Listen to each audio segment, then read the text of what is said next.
Welcome back दोस्तों। जय हिंद। मैं संदीप कुमार अग्रवाल आप सभी का स्वागत करता हूं आपके अपने चैनल डेडोज में।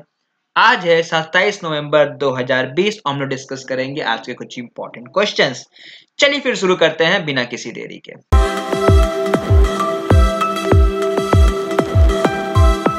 पहला सवाल है, When is Indian Constitution day is celebrated, जिसको हम लोग कहते हैं भारत संविधान दिवस या फिर सिंपली संविधान दिवस। ठीक है, तो ये हम लोग 26 नवंबर को सेलिब्रेट करते हैं। क्यों 26 नवंबर को करते हैं? क्योंकि 26 नवंबर 1949 के दिन ही हमारा संविधान बन के तैयार हो चुका था और भारत देश ने इसे अडेप्ट किया था और कहने का 26 जनवरी 1950 में हम लोगों ने इसे काम में लाया, मतलब ये आपका फोर्स में आया। उसके बाद ही आपका भारत के इतिहास का एक नया एरा, नया बिगिनिंग, नया शुरुआत हुआ। ठीक है, तो हमारा जो संविधान है, संविधान वो 26 नवंबर 1949 में ही बन गया था और इसे अडॉप्ट कर लिया गया था। ठीक है, उसके बाद जो हेड ऑफ द आपके डिपार्टमेंट है, उन्होंने डिसाइड किया कि 26 जनवरी को हम लोग इसको लोगों तक या फिर लोगों के बीच में शेयर करेंगे और इसलिए हम लोग 26 जनवरी को as a Republic Day celebrate करते हैं। ठीक है, तो 19 नवंबर 2015 को आपका डॉक्टर भीमराव अंबेडकर, जो कि इंडियन कॉन्स्टिट्यूशन को के फादर भी कहे जाते हैं, ठीक है, उनका जन्म दिवस था 125। तो उसके बाद ही इंडिया ने डिसाइड किया कि ये जो 26 नवंबर है हम लोग as a Indian Constitution Day celebrate करेंगे। इसके पहले ये दिन आपका एज अ लॉ डे के नाम से सेलिब्रेट किया जाता था।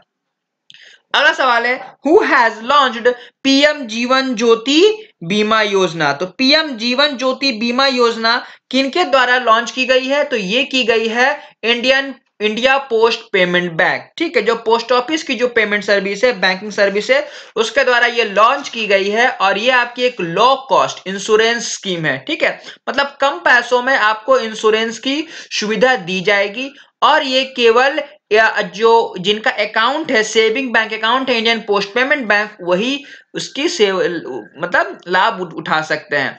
बेसिकली क्या है इसमें, ये स्कीम में कुछ क्राइटेरिया है, जैसे कि आपका सेविंग अकाउंट होना चाहिए आईपीबीबी में, उसके बाद आपकी उम्र 18 से 50 साल तक होनी चाहिए और इसमें आपका 330 रुपए हर साल कटेगा आपके बैंक अकाउंट से। ठीक है, और जब आपका 55 साल हो जाएगा तो आपका ये जो डिपोजिशन है मनी का वो खत्म हो जाएगा और बीच में आपका कुछ होता है तो आपको लगभग 2 लाख रुपए की इंश्योरेंस पॉलिसी दी जाएगी। ठीक है, तो ये है आपकी।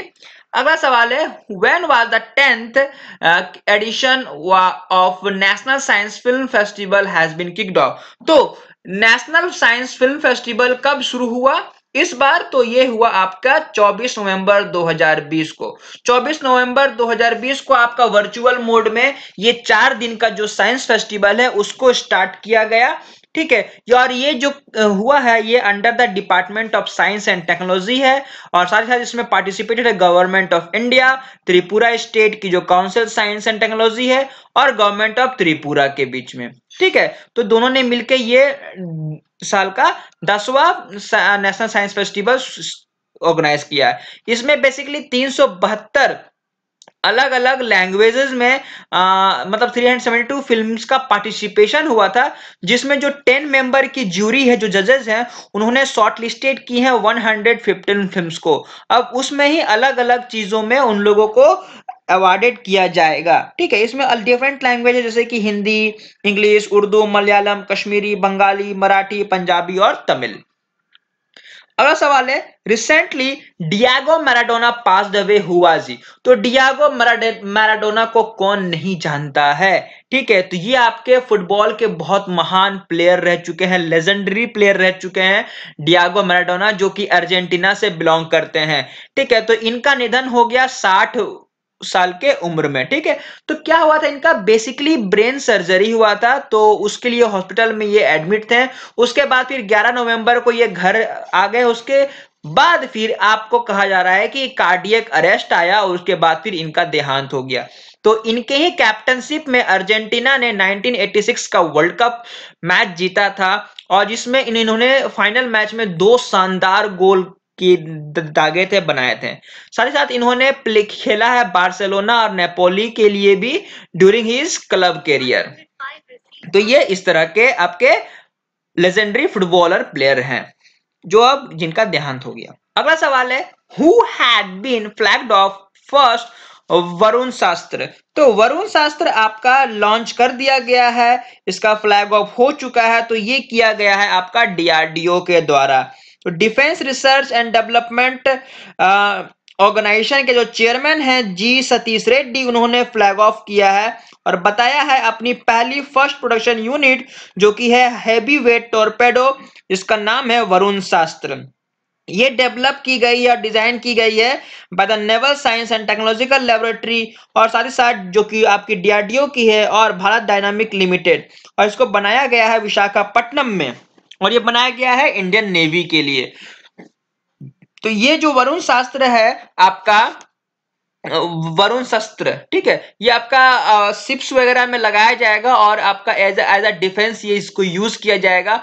साथ साथ इसको हम लोग एज अ मतलब सबमरीन में भी यूज कर सकते हैं। ये आपकी एक इलेक्ट्रिक प्रोपल्सन सिस्टम है जिसमें आपकी 250 किलोवाट की सिल्वर ऑक्साइड जिंक बैटरीज लगी हुई है, और साथ ही साथ ये जो है आपकी ऑफर्ड की गई है एक्सपोर्ट के लिए। अगर कोई देश चाहती है लेना तो वो भी ले सकती है, इसे खरीद सकती है।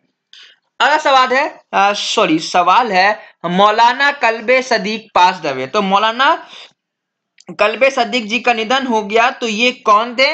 ये भारत के जाने माने पॉलिटिशियन रह चुके हैं, ठीक है। ये आपके एज अ वाइस प्रेसिडेंट सर्व कर चुके हैं all India Muslim personal law board के, ठीक, जिनका निधन हो गया। इनको बेसिकली लोग जानते हैं for his lectures mostly during Muharram.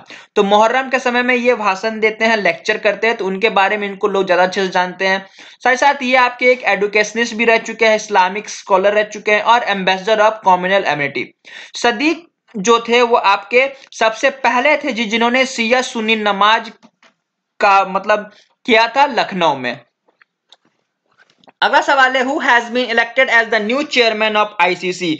तो इंटरनेशनल क्रिकेट क्लब के काउंसिल के न्यू चेयरमैन किन्हें सिलेक्ट किया गया है? तो ये है आपके ग्रेग बार्कले।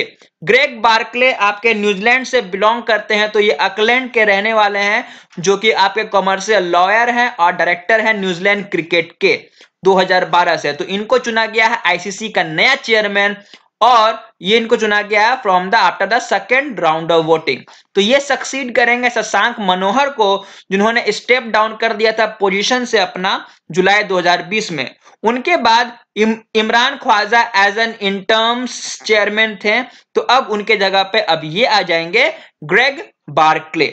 सीईओ अगर बता दूं मैं आईसीसी के, तो वो है मनु शौने, और इसकी जो हेडक्वार्टर है आईसीसी की वो है आपकी दुबई में। अगला सवाल है, when is national Milk day is celebrated. तो भारत का जो दूध दिवस कब सेलिब्रेट करते हैं हम लोग? ये सेलिब्रेट करते हैं 26 नवंबर को।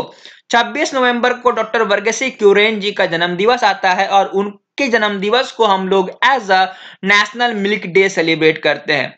वर्गीस कुरियन जो है उनको as a father of White Revolution भी कहा जाता है भारत में, क्योंकि इनके ही द्वारा या फिर इनके बाद ही आपका भारत में दूध की एक तरह से नदियां बही, और मतलब दूध में बहुत ज्यादा आपकी बढ़ोतरी हुई, ठीक है। तो जो भी आपके मेजर कंट्री के जो पार्ट जैसे नेशनल डेयरी डेवलपमेंट बोर्ड और इंडियन डेयरी एसोसिएशन, तो 22 आपके राज्यों ने मिलकर ये बताया है यानी या फिर निर्णय लिया है कि 26 नवंबर को हम लोग as a National Milk Day celebrate करेंगे, जो कि डॉक्टर वर्गीस कुरियन का जन्म दिवस होता है। और ये दिवस इसलिए मनाया जाता है ताकि लोगों को पता चले कि एक मनुष्य के जीवन में हर दिन कितने मात्रा में दूध लेना चाहिए और दूध लेने से क्या क्या फायदा है। अगला सवाल है, who has release the book on the life of Shri Guru Nanak Dev ji. तो गुरु नानक देव जी के ऊपर एक पुस्तक रिलीज की गई है। तो इसको किसने रिलीज किया है? ये किया गया है नरेंद्र मोदी जी के द्वारा। भारत के प्रधानमंत्री नरेंद्र दामोदर दास मोदी ने एक बुक रिलीज की है जो कि बताती है गुरु नानक देव के जीवन और उनके आइडियल्स को लेके। तो जो फाउंडर थे of Sikkim and first of its 10 gurus, ठीक है, ये आपकी बुक की टाइटल है। ये बुक लिखी गई है कृपाल सिंह जी के द्वारा, और इसको लॉन्च करते समय minority affair minister Mukhtar Abbas भी उस समय थे। अगला सवाल है who has launched national portal for transgender person. ठीक है, तो ट्रांसजेंडर के लिए आपका एक पोर्टल लॉन्च किया गया है। तो ये पोर्टल किन्होंने लॉन्च किया? तो ये किया गया है थावरचंद गहलोत जी के द्वारा। थावरचंद गहलोत जी यूनियन मिनिस्टर हैं for the social justice and empowerment, जिन्होंने लॉन्च की है आपकी पोर्टल फॉर ट्रांसजेंडर पर्सन, और साथ ही साथ आपका लॉन्च की है आपकी मतलब इनॉग्रेट की है गरिमा गृह, जो कि ट्रांसजेंडर के लिए एज अ घर का रूप का काम करेंगी गुजरात में। ये थी। और ये क्या है बेसिकली पोर्टल, इस पोर्टल के थ्रू जो भी ट्रांसजेंडर्स हैं वो अपना आईडी कार्ड वगैरह बनवा सकती है ऑनलाइन, घर बैठे बैठे ही। और जो भी उनकी सुविधाएं हैं आईडी कार्ड के लिए, वो घर से ही अपने जगह से ही कर पाएंगे। अब उनको ऑफिस वगैरह का दौड़ भाग नहीं करना पड़ेगा। तो ये बहुत अच्छी बात है। और दूसरी जो है आपकी गरिमा ग्रे जो है उनको घर प्रोवाइड कराएगी, वो जहां रह सके, खाने पीने का और मेडिकल केयर इस तरह का फैसिलिटी प्रोवाइड की जाएगी। तो ये थे हमारे बस आज के इंपॉर्टेंट क्वेश्चन जो मैं डिस्कस किया। आज के लिए बस इतना ही। Thank you.